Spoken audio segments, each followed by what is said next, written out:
Assalamualaikum warahmatullahi wabarakatuh. Alhamdulillahi wahdah, wassalatu wassalamu ala man la nabiyya ba'dah. Amma ba'd. Jamaah Masjid Al-Mu'awwanah yang dimuliakan Allah, alhamdulillah pada malam hari yang cerah ini kita diizinkan oleh Allah Subhanahu wa taala untuk bisa tetap istiqomah dalam upaya kita tafaqquh fiddin, mendalami agama melalui kajian ketarjian pada malam hari ini. Salawat dan salam mudah-mudahan senantiasa terlimpahkan kepada Nabiullah Muhammad SAW, keluarganya, sahabatnya, dan seluruh orang yang mengikuti sunnahnya sampai hari kiamat. Bapak dan Ibu sekalian, jamaah Masjid Al-Mu'awwanah yang dimuliakan Allah, pada malam hari ini kita akan berbicara tentang topik yang lagi hangat kita perbincangkan atau diskusikan, karena kita menjelang pemilu ya, sehingga topik yang berkaitan dengan politik itu menjadi penting untuk dibicarakan. Tapi yang jelas kajian kita, karena ini kajian Pak, bukan kampanye atau juga bukan ngobrol di cakruk ya, sehingga kita lebih melihat politik dari perspektif Islam atau politik menurut perspektif apa? Muhammadiyah.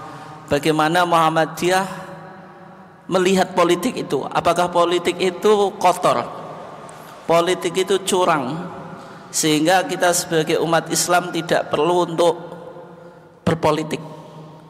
Atau politik itu penting karena politik itu meraih kekuasaan, mendapatkan kepentingan pribadi dan seterusnya? Ketika warga Muhammadiyah yang ikut dalam politik praktis, apakah hanya untuk kepentingan pribadi atau menjadikan politik sebagai media dakwah amar ma'ruf nahi mungkar? Ini yang kita akan coba kaji Pak. Sehingga di satu sisi ada kelompok yang pesimis melihat politik itu selalu negatif, tapi di sisi yang lain melihat politik sangat optimis, tapi ketika berpolitik tidak punya landasan beramar ma'ruf nahi mungkar, tapi hanya untuk kepentingan pribadi. Nah, itu yang kita akan coba lihat ya, dan sejauh mana pandangan Muhammadiyah dalam permasalahan ini. Tapi sebelumnya Bapak dan Ibu sekalian yang dimuliakan Allah, sebelum kita masuk ke dalam perspektif Islam tentang politik, kita lihat dalam studi perbandingan agama Pak, itu ada yang diistilahkan dengan istilah Abrahamic faith, keyakinan atau agama yang merujuk pada sosok Ibrahim. Ada 3 agama. Yang pertama agama Yahudi, Judaism, yang kedua Christianity atau Kristen, yang ketiga Islam. Ini 3 agama ini yang semuanya merujuk pada sosok siapa? Ibrahim. Dalam agama Yahudi itu tokoh sentralnya Musa atau Moses. Agama Kristen itu Isa atau Jesus. Kemudian Islam tokoh sentralnya Nabi Muhammad. 3 tokoh agama dunia ini Pak, apakah 3 tokoh ini hanya religious leader, pemimpin agama, atau juga mereka berpolitik atau berperan dan sebagai political leader Pak, pemimpin politik ya? Kalau kita lihat dari agama Yahudi dulu Pak, Musa itu jelas dia disebut religious leader, tokoh agama, karena Musa itu mendapatkan apa? Taurat. Tapi dia juga political leader, pemimpin politik. Kenapa demikian? Karena Nabi Musa itu melawan tirani yang berkuasa Pak ketika itu. Siapa? Fir'aun. Dan Nabi Musa itu diutus untuk mengeluarkan Bani Israel dari tanah perbudakan Pak. Di Mesir diperbudak oleh orang-orang Kipti atau penduduk asli Mesir itu selama 4 abad atau 400 tahun. Dan Nabi Musa itu mengajak kaumnya dari tanah perbudakan ke tanah perjanjian untuk masuk apa? Palestina. Nah, berarti di sini ada sebuah gerakan politik dari Nabi Musa, sehingga dalam kitab Taurat itu Pak ada buku yang namanya disebut The Book of Exodus, buku yang bercerita atau kitab yang bercerita, atau dalam bahasa Arabnya Sifrul Khuruj, bercerita bagaimana perjalanan Bani Israel dari tanah perbudakan menuju tanah apa? Perjanjian. Kemudian yang ketiga, Nabi Muhammad. Nabi Muhammad ini jelas bukan sosok pemimpin agama saja Pak, tapi juga pemimpin apa? Politik gitu. Karena Nabi Muhammad dalam sejarahnya melakukan berbagai macam perundingan politik dan juga peperangan Pak, sehingga ada perang Badar, perang Uhud dan seterusnya. Itu menunjukkan kalau beliau juga political leader, yaitu pemimpin politik. Dari 3 agama ini Pak, kira-kira tokohnya atau 2 tokohnya yang memiliki kedekatan itu siapa? Musa dengan Isa, atau misalnya Musa dengan Muhammad, atau Isa dengan Muhammad? Sebenarnya yang lebih dekat Pak itu Nabi Musa dengan Nabi Muhammad. Itu memiliki ciri yang cukup dekat Pak. Dan di dalam Taurat Pak ada buku atau ada kitab yang disebut sebagai The Book of Deuteronomy, kitab ulangan.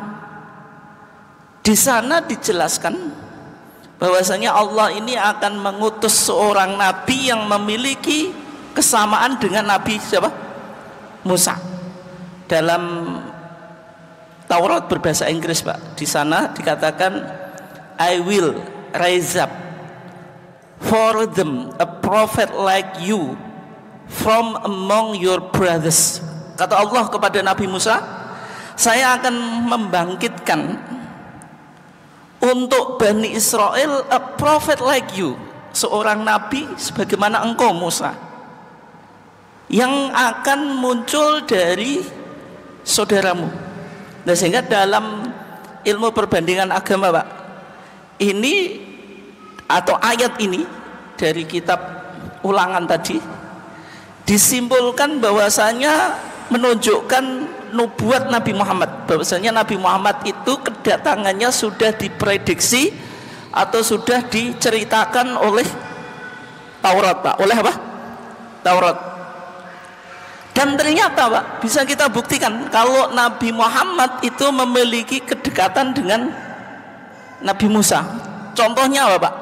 Nabi Musa memimpin Bani Israel dari Mesir menuju tanah perjanjian, yaitu mana? Palestina. Nabi Muhammad memimpin umat Islam dari Mekah hijrah ke mana Pak? Ke Madinah. Nabi Musa itu religious leader Pak, pemimpin agama dan juga political leader. Nabi Muhammad juga sama Pak. Nah, bagaimana Yesus atau Isa? Isa itu sebenarnya dari statementnya itu tidak ada yang menunjukkan kalau beliau memimpin gerakan politik Pak, meskipun dia punya pengikut dan dianggap berbahaya oleh Romawi ketika itu. Misalnya Nabi Isa dalam Injil atau Gospel itu dikatakan my kingdom is not of this world, kerajaan saya bukan di dunia ini, menunjukkan kalau Nabi Isa atau Yesus itu tidak punya ambisi apa Pak? Politik. Ketika Nabi Isa ditanya bagaimana uang Romawi yang di situ ada gambar Raja Romawi Pak, Kata Nabi Isa kepada pengikutnya, berikanlah hak penguasa atau kaisar kepada kaisar, dan berikanlah hak Allah kepada Allah. Artinya Nabi Isa memandang uang yang digunakan oleh Romawi, Pak, kemudian masuk Islam dikenal dengan istilah dinar, Pak. Itu uang Romawi, dinar itu. Yang di situ dicetak, dibuat oleh kaisar Romawi, Pak. Kata Nabi Musa, ya sudah, uang ini dipakai. Dan kalau Romawi suruh bayar pajak, ya penuhi. Menunjukkan kalau Nabi Isa sebenarnya waktu itu tidak punya ambisi politik, Pak. Tapi beda dengan Musa dan Muhammad, Pak. Semuanya bukan sekedar pemimpin agama, tapi juga apa? Pemimpin politik. Nah, kalau kita lihat, Pak, tiga agama ini tokohnya sebenarnya berpolitik atau enggak? Berpolitik, Pak. Berpolitik. Menunjukkan kalau politik itu sangat penting.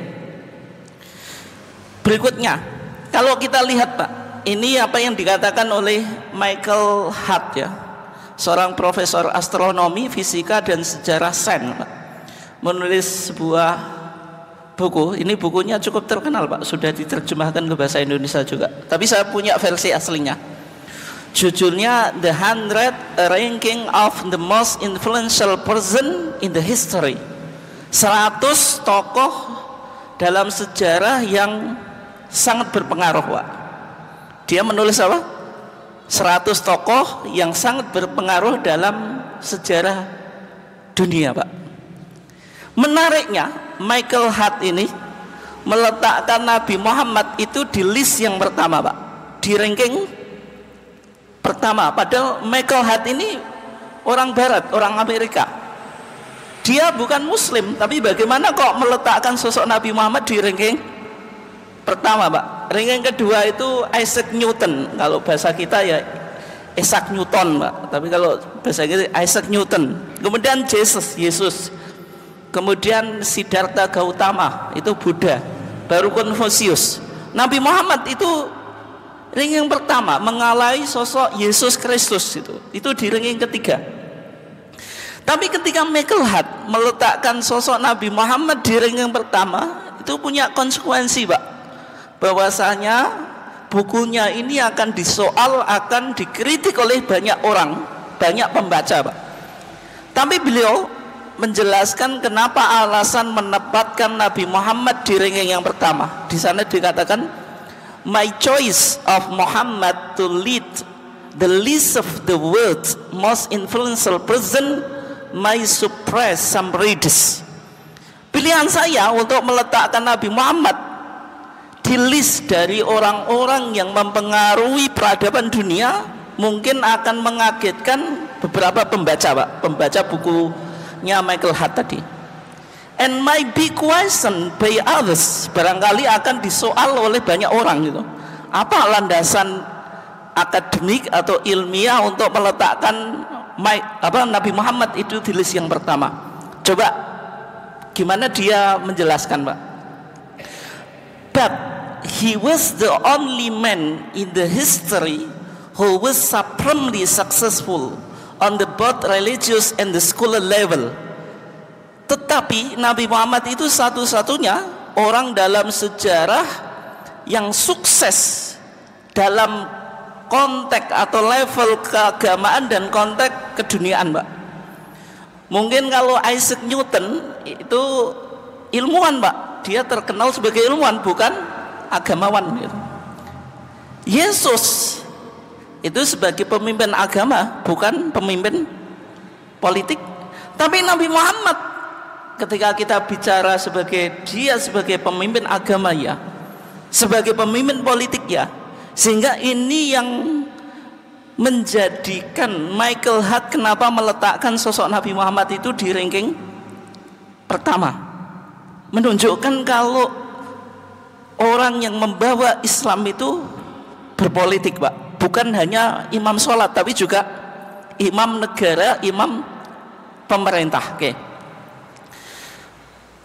Kalau kita lihat lagi, Pak, ini keterangan sarjana barat juga, namanya Edward Mortimer, Pak, menulis buku namanya Faith and power, the politics of Islam, keyakinan dan kekuasaan politik Islam, Pak. Ketika beliau menjelaskan sosok Nabi Muhammad, Muhammad may not have had any political ambition. Nabi Muhammad itu barangkali tidak punya kepentingan politik, but since he was criticizing the ruling class, tetapi sejak Nabi Muhammad mengkritik kelas-kelas penguasa, Pak, yaitu kelas kafir Quraisy, and the basis of its power, it treated him as if he had, menunjukkan sebenarnya Nabi Muhammad itu lahir dari pemimpin agama, Pak, tapi agama ini kan harus didakwahkan. Ketika didakwahkan bertentangan dengan tokoh pemuka Quraisy, akhirnya Nabi Muhammad memobilisasi sebuah massa, terjadi apa? Peperangan, terjadi perlawanan. Tapi yang menarik, Pak, yang menjadikan Nabi Muhammad sebagai tokoh politik itu ada motif yang besar atau enggak, Pak? Iya, Pak, berangkat dari agama. Agama ini supaya bisa didakwahkan, supaya kita bisa amar ma'ruf nahi mungkar, medianya apa, Pak? Kekuasaan dan politik. Ini penting, Pak. Barangkali ini belum dimiliki oleh caleg atau pemimpin kita, Pak. Berpolitik ambisinya apa? Langsung kekuasaan, tidak ada motif agama, Pak. Saya berpolitik untuk amar ma'ruf nahi mungkar. Ada atau enggak, Pak? Enggak ada. Pastinya kalau jenengan amati semua kampanye nanti, yang dia bilang apa, Pak? Langsung kekuasaan. Tidak ada ucapan omongan kalau kita berpolitik supaya kita apa, Pak? Amar ma'ruf nahi mungkar. Ada atau enggak, Pak? Enggak ada loh. Nah, kalau Nabi Muhammad berpolitik itu dasarnya agama dulu, baru apa? Menjadikan politik sebagai media dakwah. Oke ya? Oke. Karena pentingnya politik, kalau kita lihat sejarah Islam, Pak, itu tidak lepas dari kekuasaan, Pak. Setelah Nabi meninggal, maka umat Islam dipimpin oleh khilafah, Pak. Ada istilah al-khulafa ar-rasyidin. Khulafa ar-rasyidin itu Abu Bakrin as-Siddiq. Yang kedua siapa? Umar ibn Khattab. Yang ketiga Utsman ibn Affan. Yang keempat Ali ibn Abi Thalib. Kalau jenengan ditanya siapa orang terbaik setelah Rasulullah, Pak? Jawabannya apa? Khulafa ar-rasyidin. Apakah mereka itu hanya imam sholat, Pak? Atau juga imam pemerintah, Pak? Imam sholat dan imam pemerintah, Pak. Nah, ini yang kita sekarang nggak punya, Pak. Ada yang khusus imam sholat, ada khusus imam pemerintah. Imam pemerintah kadang-kadang suruh jadi imam sholat ya baca Al-Fatihah saja nggak teteh, Pak. Salam saja itu nggak teteh kan. Tapi kalau al-khulafa ar-rasyidin itu ya imam sholat, ya imam negara gitu. Kenapa, Pak? Oh, insya Allah, Pak, insya Allah, mudah-mudahan. Ya, ya. Semuanya itu pemimpin agama dan juga pemimpin negara, Pak. Gitu. Kemudian Daulah Amawiyah, Daulah Abbasiyah, kemudian Turki Utsmani, Pak. Ini 1924 diabolis oleh Kamal Atatürk, Pak. Menunjukkan dalam sejarah memang Islam itu berpolitik, Pak. Islam itu apa? Berpolitik. Antara agama dan negara itu tidak bisa dipisahkan, Pak. Tidak pernah dalam sejarah Islam ada sekularisasi, Pak, dalam melihat antara dunia dan agama, Pak. Ada atau enggak, Pak? Enggak ada, Pak. Namanya agama tidak bisa dipisahkan dalam konteks kita bermasyarakat dan bernegara. Meskipun negara barat mengalami proses sekularisasi, Pak, memisahkan agama dari urusan apa? Kenegaraan gitu. Tapi dalam sejarah Islam tidak, Pak, memandang bahwasanya antara agama dengan politik itu integral, selalu berkaitan. Nah, ketika runtuhnya Turki Utsmani, Pak, terbentuk nation state, negara berbangsa. Muncul berbagai macam negara, Pak. Kalau di Asia Tenggara saja sudah terbagi, ada Indonesia, Malaysia, Thailand. Dulu semuanya disebut Al-Jawiyin, Pak, orang-orang Jawa. Tapi sekarang negaranya apa? Beda-beda gitu. Dan ketika Indonesia menjadi nation state, Pak, merdeka 1945. Lah di sini bagaimana peran Muhammadiyah dalam melihat negara Indonesia atau NKRI atau negara Pancasila, Pak? Apakah Pancasila ini bertentangan dengan Islam, Pak, atau tidak? Apakah Islam itu bisa berinteraksi dengan demokrasi, Pak, atau tidak? Itu kan sering dipertanyakan, Pak. Yang jelas dalam pandangan Muhammadiyah, Pancasila itu bukan Islam, Pak, tapi isinya tidak ada yang bertentangan dengan Islam. Ketuhanan yang Maha Esa itu sama dengan tauhid gitu. Meskipun mungkin dalam memaknainya berbeda, tapi dari 5 sila itu tidak ada satu sila pun yang bertentangan dengan ajaran Islam. Nah, sehingga Muhammadiyah ketika melihat atau memandang NKRI atau negara Pancasila ini, Pak, lahir ijtihad politik Muhammadiyah yang disebut dengan konsep Darul Ahdi Wasyahadah. Maksudnya apa? Darul Ahdi itu rumah tempat berjanji. Maksudnya Indonesia itu tempat atau negara kita melakukan konsensus secara nasional dari berbagai macam elemen, Pak. Tidak hanya umat Islam tapi juga dengan umat-umat yang lain. Tidak hanya satu suku tapi juga dengan suku-suku yang lain, Bhinneka Tunggal Ika itu ya. Oke. Itu disebut apa? Darul Ahdi. Artinya kesepakatan nasional yang sudah diletakkan oleh founding fathers negara kita, pendiri negara kita, itu tidak usah diuai lagi, tidak usah kita apa, Pak, diungkit-ungkit. Indonesia ya sudah kita sepakati, tidak usah diungkit-ungkit lagi, kita bubarkan negara, tidak semacam itu, Pak ya. Kemudian kita membentuk negara baru, tidak. Itu disebut apa? Darul Ahdi. Kemudian yang kedua Darul Syahadah. Dari itu rumah atau negara, syahadah itu persaksian atau pembuktian. Maksudnya apa? Maksudnya kita sebagai warga Indonesia harus bisa mengisi kemerdekaan dengan berbagai macam prestasi yang kita lakukan, Pak. Kalau petani ya bagaimana menjadi petani yang sejahtera. Kalau dunia pendidikan bagaimana memajukan dunia pendidikan. Kalau di dunia apa, Pak? Pokoknya sesuai dengan bidangnya gitu. Kita bisa mengisi kemerdekaan sesuai dengan bidang kita gitu. Dan kalau kita bicara negara NKRI, Pak, sebenarnya Muhammadiyah cukup andil dalam merumuskan dasar negara, Pak. Itu kontribusi tokoh Muhammadiyah, yaitu Ki Bagus Hadi Kusumo, yang mana dulu dalam rancangan pembukaan UUD, Pak, dikatakan dengan berdasar ketuhanan dengan kewajiban menjalankan syariat Islam bagi pemeluk-pemeluknya. Ini yang disebut dengan istilah apa?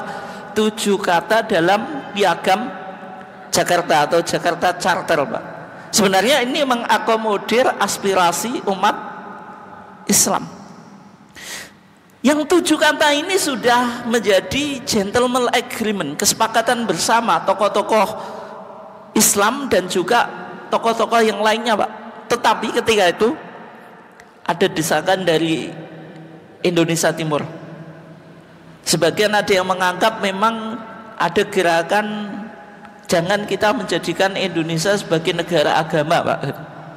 Sehingga Presiden Pak Soekarno ketika itu didesak untuk menghapus 7 kata dalam Piagam Jakarta. Maka diutus DRS Muhammad Hatta dan Mr. Tengku Muhammad Hasan untuk berunding kepada tokoh sentral yang masih ada di Jakarta ketika itu, Pak, yang mewakili umat Islam. Siapa? Ki Bagus Hadi Kusumo, itu tokoh Muhammadiyah, dulu menjadi pimpinan pusat Muhammadiyah. Sedangkan tokoh-tokoh Islam yang lainnya Pak sudah kembali ke daerahnya masing-masing, sehingga tokoh sentralnya ketika itu siapa?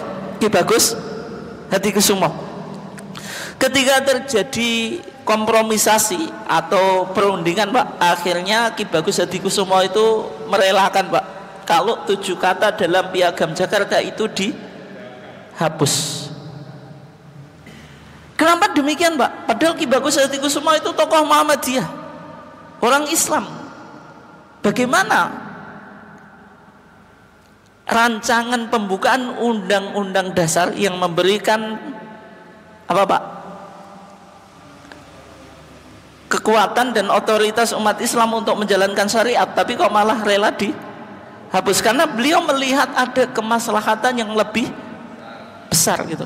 Bukan sekedar bagaimana kita mengaplikasikan syariat, tapi yang penting Indonesia ini harus utuh, harus tetap bersatu Pak. Nah, sehingga ketika itu Ki Bagus Hadi Kusumo menawarkan sebagai kompensasi pencabutan 7 kata dalam Piagam Jakarta dalam Pancasila, sila yang pertama Pak, ketuhanan yang Maha Esa. Dulu cuma ketuhanan saja, kemudian ditambahi yang Maha Esa.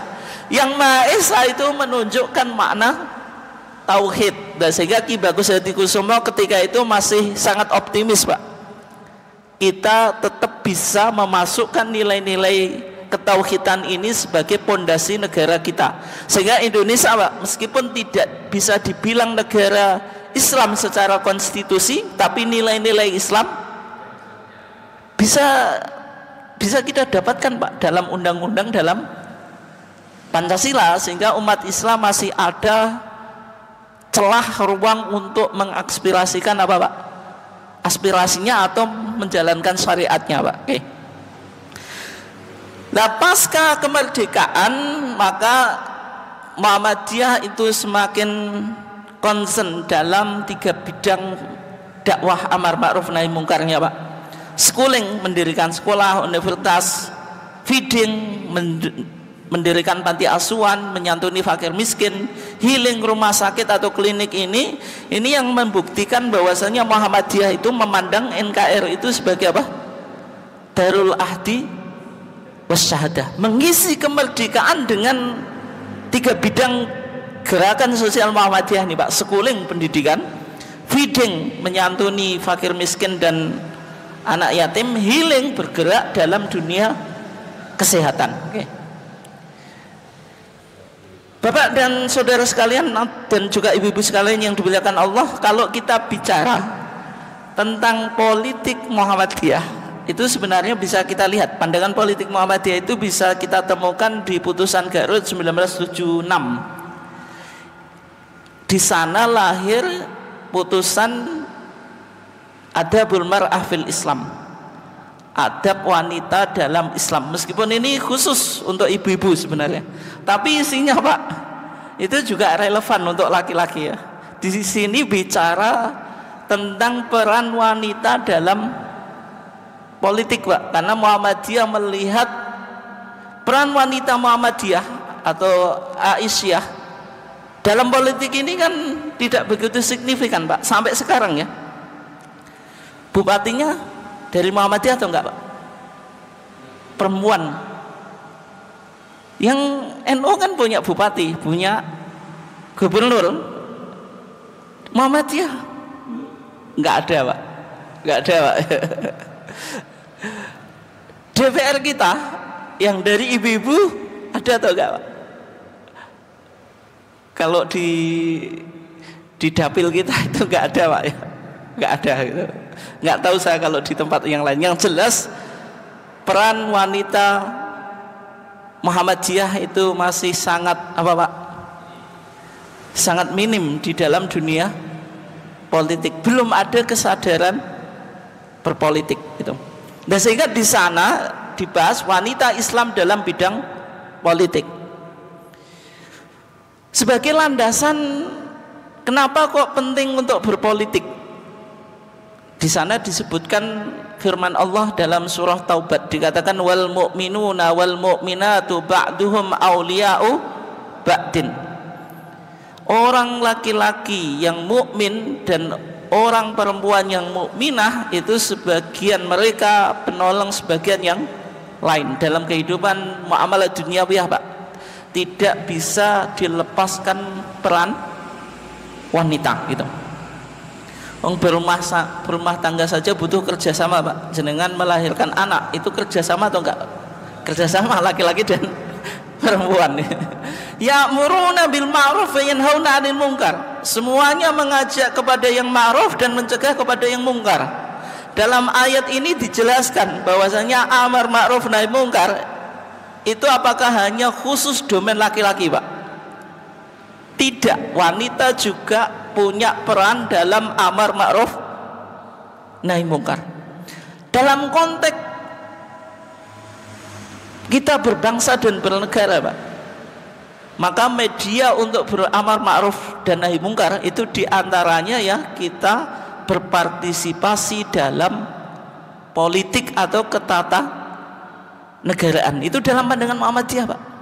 Artinya kalau Muhammadiyah berpolitik, tapi bukan politik praktis ya, Pak, karena dalam sejarahnya Muhammadiyah tidak pernah menjadi apa? Organisasi politik praktis ya. Tapi Muhammadiyah melihat politik itu penting karena politik itu menjadi apa? Media untuk amar ma'ruf nahi mungkar, termasuk di situ peran wanita harus muncul.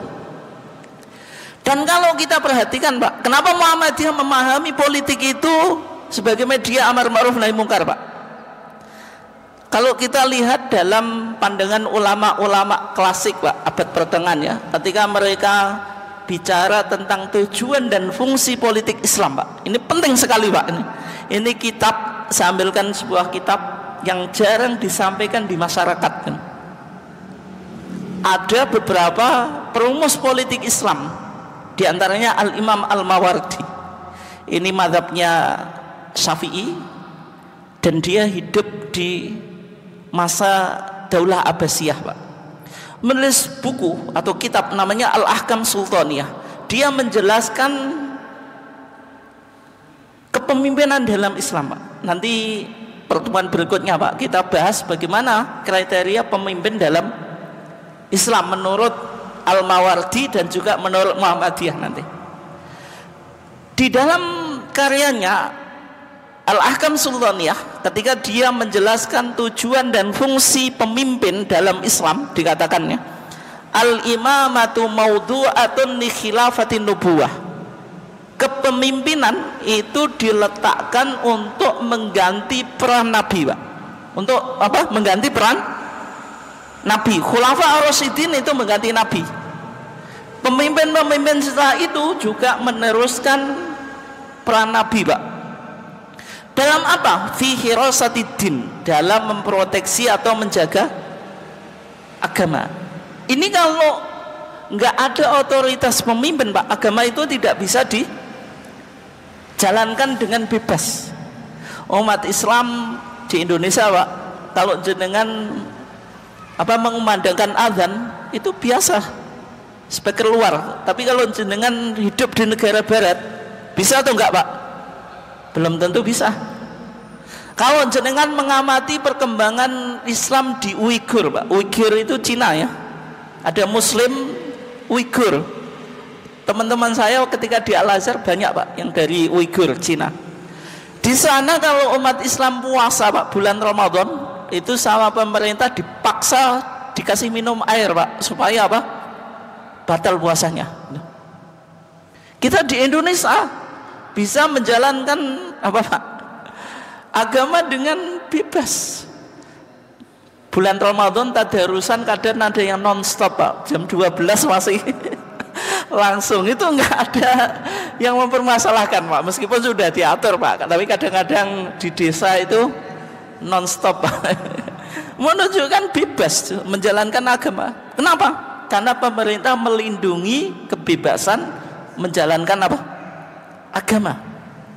Nah, sehingga ketika kita berpolitik di parlemen, misalnya Muhammadiyah masuk di parlemen, maksudnya kader-kader Muhammadiyah masuk di parlemen itu untuk melindungi agama. Jangan sampai Indonesia ini dibawa ke arah kebijakan-kebijakan yang apa Pak, bertentangan dengan agama Islam.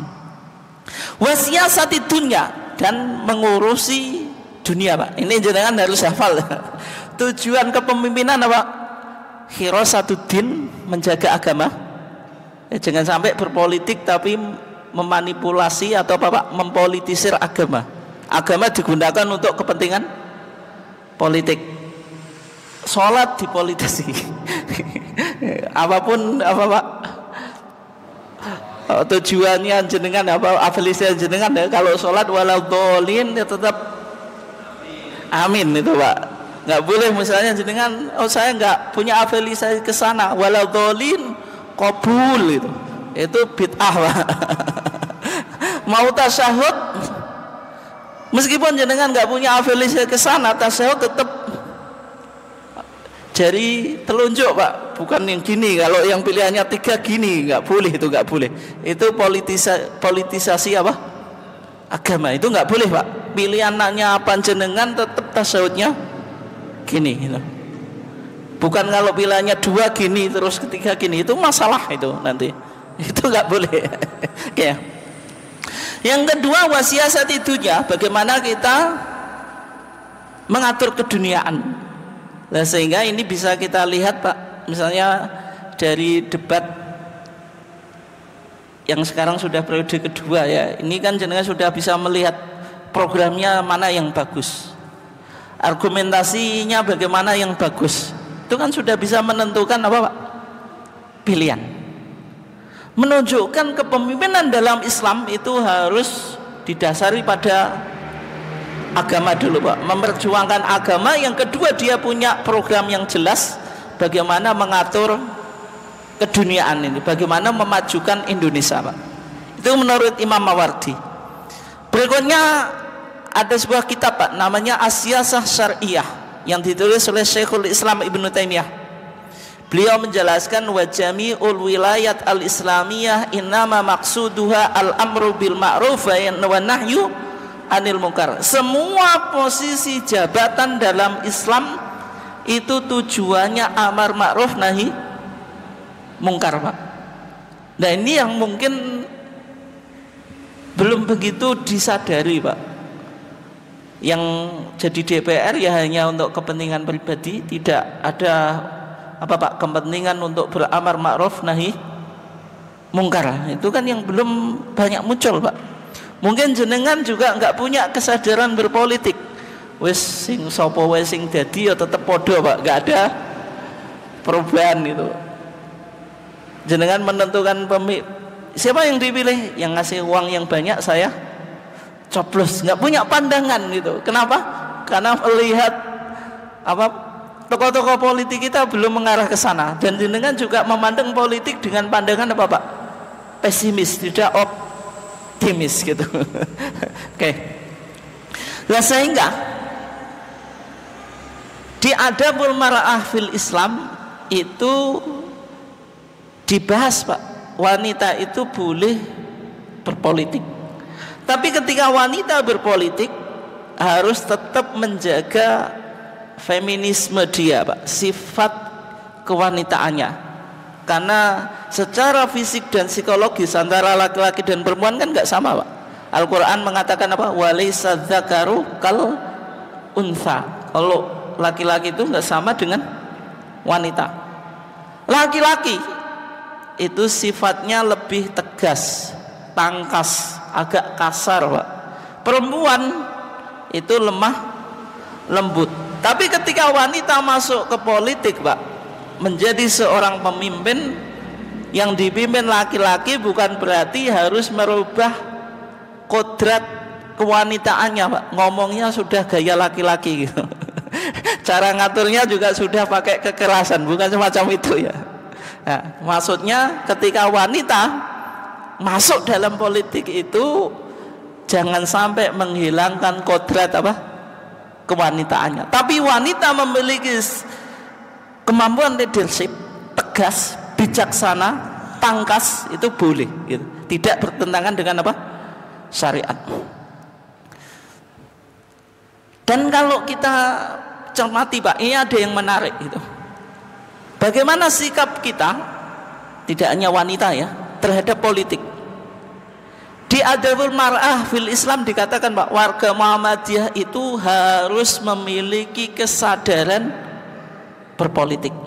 Kesadaran berpolitik itu apa? Minimal kita update Pak. Update itu mengikuti bagaimana perkembangan politik ini, sehingga kita nanti bisa menentukan siapa yang saya pilih, partai mana yang bagus untuk kemaslahatan dakwah amar ma'ruf nahi mungkar, untuk kemaslahatan Muhammadiyah. Itu kan kalau kita mengikuti kan tahu Pak gitu. Partai mana yang memperjuangkan aspirasi umat Islam. Pemimpin siapa kira-kira yang memenuhi kriterianya Mawardi tadi? Pemimpin bisa apa Pak? Hirasatuddin, menjaga agama, dan juga siyasatudunya, mengatur keduniaan. Dari 3 paslon ini siapa kan? Misalnya gitu. Oke. Nah, ketika kita memiliki kesadaran politik atau political consciousness Pak, manfaatnya apa? Kita tidak menjadi korban politik atau dimakan politik kelompok lain, partai lain yang tidak pro terhadap kepentingan umat Islam. Ketika negara ini dikuasai oleh politik yang tidak dekat dengan kepentingan Islam, Pak, kan menjadi masalah gitu. Nah, sehingga warga Muhammadiyah dituntut untuk apa? Memiliki kesadaran politik. Tapi tidak semua kita bisa masuk politik praktis Pak. Karena untuk masuk politik praktis, intelektualnya harus bagus, finansialnya juga bagus. Nggak cukup pandai Pak, tapi juga butuh banyak biaya. Apakah semuanya dituntut masuk politik praktis? Jawabannya tidak. Tapi warga Muhammadiyah yang punya kemampuan untuk masuk ke politik praktis silahkan, didukung, dibimbing, dan diajak ngaji juga Pak. Kadang-kadang ngaji itu gencar-gencarnya yang ingin nyalon itu sekarang Pak. Dalam hati saya Pak, dienane awakmu nendi kok pemilu lagi ikut apa? Ngaji. Tapi di sini nggak ada Pak, nggak ada. Di tempat lain Pak, di tempat lain. Itu kan sudah mulai ikut ngaji Pak. Tapi kan tujuannya apa? Memperkenalkan diri gitu, cari dukungan, bukan berdasarkan niat untuk apa? Ngaji. Nah, sehingga kalau dia tidak punya kepentingan Pak, artinya kepentingannya apa?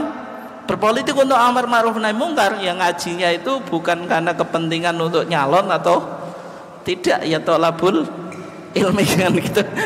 Gitu Pak ya, oke. Nah, untuk berperan dalam politik itu tidak harus dipahami berperan dalam politik secara langsung Pak, dengan jenengan nyalon DPR, kemudian apa Pak, presiden juga gitu. Bukan semacam itu.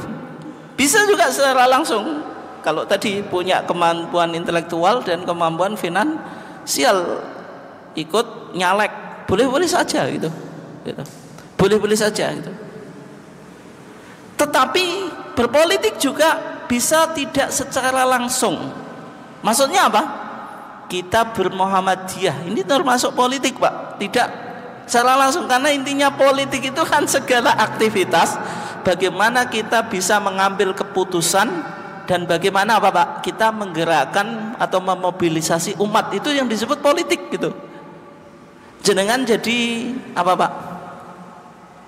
Apapun ya. Kalau politik langsung berarti lurah, itu politik langsung.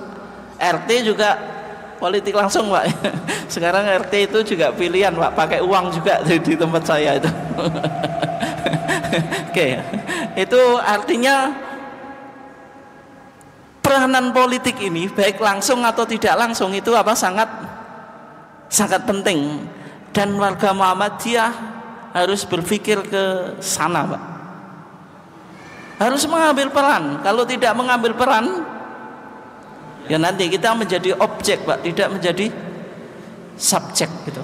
Oke. Itu yang berkaitan dengan apa pandangan Muhammadiyah yang berkaitan dengan politik ya. Karena sudah jam 9 saya cukupkan, silahkan kalau ada yang ditanyakan Pak.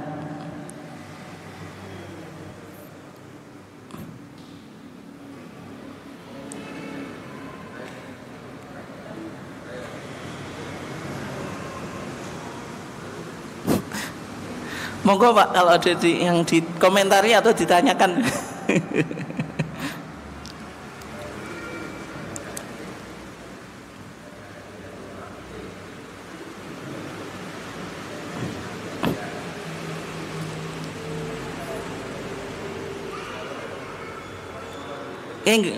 Nggak ada ya. Atau pada takut Pak, kita bicaranya objektif ilmiah Pak, tidak ada maksud apa-apa ya. Ya. Bukan kampanye juga ini bukan kampanye juga. Kita bicara apa?